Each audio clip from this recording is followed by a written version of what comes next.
આપત્તિ વ્યવસ્થાપન શબ્દ સાંભળતા જ ખરો ડર લાગે ખરું ને, પણ જેટલો આ શબ્દ ગંભીર છે એટલું જ એને સમજવું જરૂરી છે.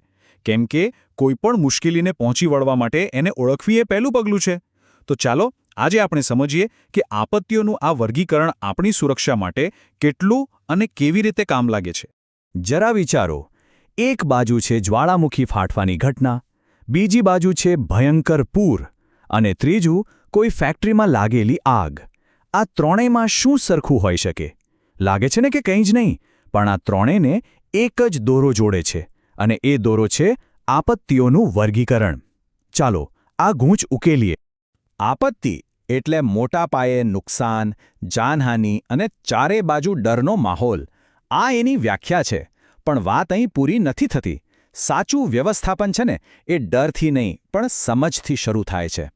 કોઈ પણ મુશ્કેલીનો સામનો કરવો હોય તો પહેલાં એને ઓળખવી પડે, અને આ ઓળખ જ આપણું સૌથી મોટું હથિયાર બની જાય છે.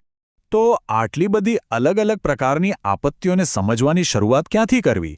બહુ સિમ્પલ છે. નિષ્ણાતો બધી જ આપત્તિઓને મુખ્યત્વે બે ભાગમાં વહેંચે છે.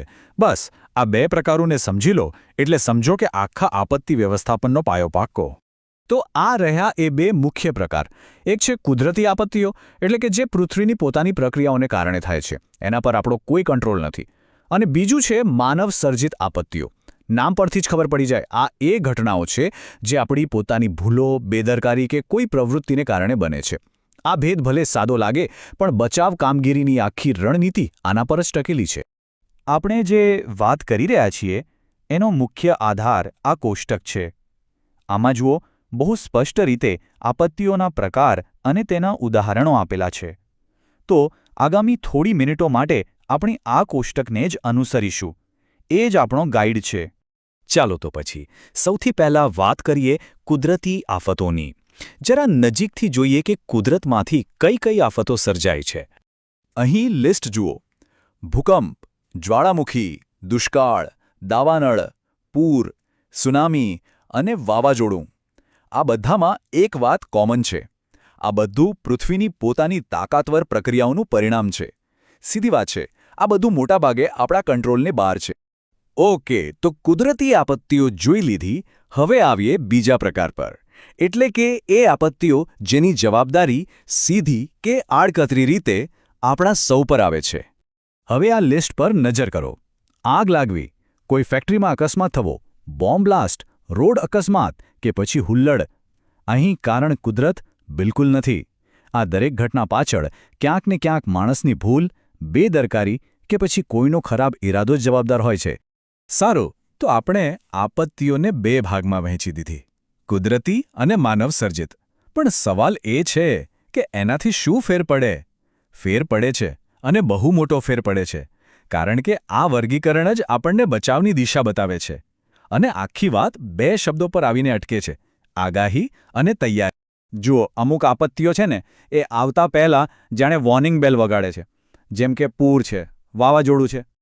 આપણી પાસે સાયન્સ અને ટેકનોલોજી છે જેનાથી આપણે એની આગાહી કરી શકીએ છીએ. અને આ આગાહી એટલે શું? એટલે જિંદગીઓ બચાવવા માટે મળેલો કિંમતી સમય. પણ અમુક આપત્તિઓ એવી છે જે કોઈ જ વોર્નિંગ આપતી નથી, બસ અચાનક જ ત્રાટકે છે. જેમ કે ભૂકંપ કે જ્વાળામુખી. એ ક્યારે આવશે એની ચોક્કસ આગાહી કરવી લગભગ અશક્ય છે. તો અહીં આખી ગેમ જ બદલાઈ જાય છે. અહીં ફોકસ આગાહી પર નહીં, પણ હંમેશા તૈયાર રહેવા અને ઘટના બને કે તરત જ એક્શન લેવા પર હોય છે. તો આખી વાતનો સાર શું છે? આ 3 સ્ટેપ્સમાં સમજી લઈએ. પહેલું, આપત્તિનો પ્રકાર ઓળખો. બીજું, એની આગાહી થઈ શકે એમ છે કે નહીં એ જુઓ. અને ત્રીજું, એના આધારે જ બચાવ અને તૈયારીની યોજના બનાવો. આ કોઈ પુસ્તકીયું જ્ઞાન નથી, આ જીવન બચાવવાનો પ્રેક્ટિકલ ફોર્મ્યુલા છે. અને આ 3 સ્ટેપ્સ ખરેખર જિંદગી અને મોત વચ્ચેનું અંતર નક્કી કરી શકે છે. તો છેલ્લે સવાલ એ નથી કે આપત્તિ આવશે કે નહીં, કારણ કે એ તો આવી શકે છે. અસલી સવાલ એ છે કે જ્યારે એ આવે ત્યારે શું આપણે એને સમજવા માટે તૈયાર હોઈશું? કારણ કે યાદ રાખજો, કોઈ પણ જોખમ સામે આપણી સૌથી મોટી ઢાલ ડર નથી, પણ સાચી સમજ અને જ્ઞાન છે. આ જ્ઞાન જ સલામતી તરફનું પહેલું અને સૌથી અગત્યનું પગલું છે.